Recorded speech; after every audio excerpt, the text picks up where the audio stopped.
पढ़ोगे लिखोगे तो बनोगे नवाब, खेलोगे कूदोगे तो होंगे खराब। ये हमारा इंडियन माइंडसेट और साला यही सिखाया जाता है हमारे एजुकेशन सिस्टम में भी। हमारे यहाँ 90% माँ बाप के सिर्फ 3 ही सपने होते हैं, पहला डॉक्टर, दूसरा इंजीनियर और तीसरा गवर्नमेंट सर्विस। खुद के बच्चों के लिए तो ये सपने देखते हैं और तारीफ बॉलीवुड एक्टर्स, क्रिकेटर्स की करते हैं। यार कुछ लोग होते हैं जो भीड़ के साथ नहीं चल सकते, वो अपना रास्ता खुद बनाना जानते हैं। कामयाबी तक पहुंचने का पढ़ाई सिर्फ एक जरिया है, पर एक बात याद रखना कि ये इकलौता रास्ता नहीं है। ये तो आप पर डिपेंड करता है कि आप किस में कामयाब होना चाहते हो। अगर आपका सपना कोई क्रिकेटर या एक्टर बनने का है तो पढ़ाई के दम पर आप वहां पर नहीं पहुंच सकते, इस बात को समझो। एक छोटा बच्चा था, उसे पढ़ाई में कोई इंटरेस्ट नहीं था, वो पढ़ाई में अच्छा भी नहीं था। पढ़ाई से ज्यादा उसे खेल कूद में ज्यादा मजा आता था। एक दिन किसी सब्जेक्ट में ये बच्चा फेल हो गया। इसने अपने घर तक का पूरा रास्ता घर पर मार पड़ेगी इस डर में निकाल दिया। घर पर पहुंच के जब उसने अपने पापा को फेल होने की न्यूज दी तो उन्होंने पूछा कि बेटा तुम जिंदगी में करना क्या चाहते हो। इस बच्चे ने कहा कि पापा मैं खिलाड़ी बनना चाहता हूँ। आगे चल के ये बंदा स्पोर्ट्स में तो नहीं पर बॉलीवुड का खिलाड़ी जरूर बन गया, जिनको आज हम अक्षय कुमार के नाम से जानते हैं। इनके पापा हमेशा कहते थे कि लाइफ में सक्सेस मार्क्स की वजह से नहीं, डिसिप्लिन की वजह से आती है, जिसके अक्षय कुमार एक लाइव एग्जाम्पल है। और शायद इसीलिए स्कूल के बाद कॉलेज से ड्रॉप आउट होने के डिसीजन में उन्होंने अक्षय का साथ दिया and today he is a national award winner. दोस्तों, रियल लाइफ का सक्सेस आपका मार्कशीट देखकर नहीं बल्कि आपका हार्डवर्क और आपका डिसिप्लिन देखकर आता है। याद रखना, रियल लाइफ आपकी किताबी दुनिया से काफी अलग होता है। ऐसी एक कहानी है इंवर कामप्राद की। अब आप बोलोगे कि भाई ये कौन है? दोस्त, इस बंदे का नाम फेमस नहीं है पर इस बंदे का ब्रांड वर्ल्ड फेमस है। He is the founder of IKEA।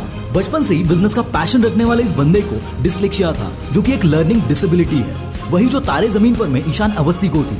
पर इस बीमारी ने इस बंदे को कामयाब होने से नहीं रोका, इसने अपनी डिसेबिलिटी को स्ट्रेंथ में बदल दिया। और शायद इसी वजह से IKEA की हर एक मैनुअल इतनी विजुअल है कि उसके फर्नीचर को कोई भी बंदा आसानी से असेंबल कर सकता है, फिर चाहे वो इंवर की तरह डिस्लेक्सिक क्यों ना हो। और एक बात, IKEA अपने प्रोडक्ट्स के यूनिक नाम की वजह से भी जाना जाता है, क्योंकि इंवर पढ़ नहीं सकते थे, इसीलिए उन्होंने अपने प्रोडक्ट्स के नाम अपने बर्थ प्लेस, स्वीडन की जानी पहचानी जगह और लोगों के नाम पर रखे हैं, जिससे कि वो उन प्रोडक्ट्स को याद रख सके।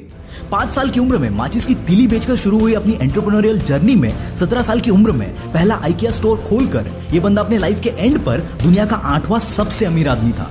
अगर इस बीमारी के साथ ये बंदा कर सकता है तो सोच तू क्या क्या कर सकता है। दोस्त, हर कोई मुंह में सोने का चम्मच लेके पैदा नहीं होता, पर अपनी औकात बदलने का मौका हर किसी को मिलता है। और ऐसी एक कहानी है इंडिया के सबसे पहले stand up comedian the very famous Johnny Lever की।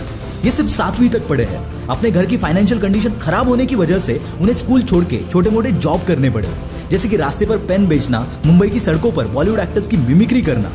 हिंदुस्तान यूनिलीवर में काम करते वक्त एक कंपनी फंक्शन में उन्होंने सीनियर ऑफिसर्स की मिमिक्री की थी और तब से जॉनी जानू वाला बन गए जॉनी लीवर। और इसके बाद तो हम सभी को पता है कि एक वक्त था बॉलीवुड में जब जॉनी लीवर के बिना फिल्म्स नहीं बनती थी। दोस्तों, जो भी कामयाब बंदा आज आपको दिखता है वो अपनी मुसीबतों से लड़कर, अपनी हालातों से लड़कर वहां तक पहुंचा है।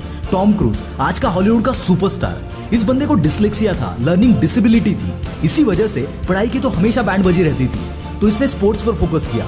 पर इंजुरी की वजह से बंदे को रेसलिंग टीम छोड़नी पड़ी और मिसबिहेवियर की वजह से फुटबॉल टीम भी। इन सब में फेल होने के बाद इसने अपना फोकस एक्टिंग पर लगाया और आज इसकी कामयाबी पूरी दुनिया जानती है।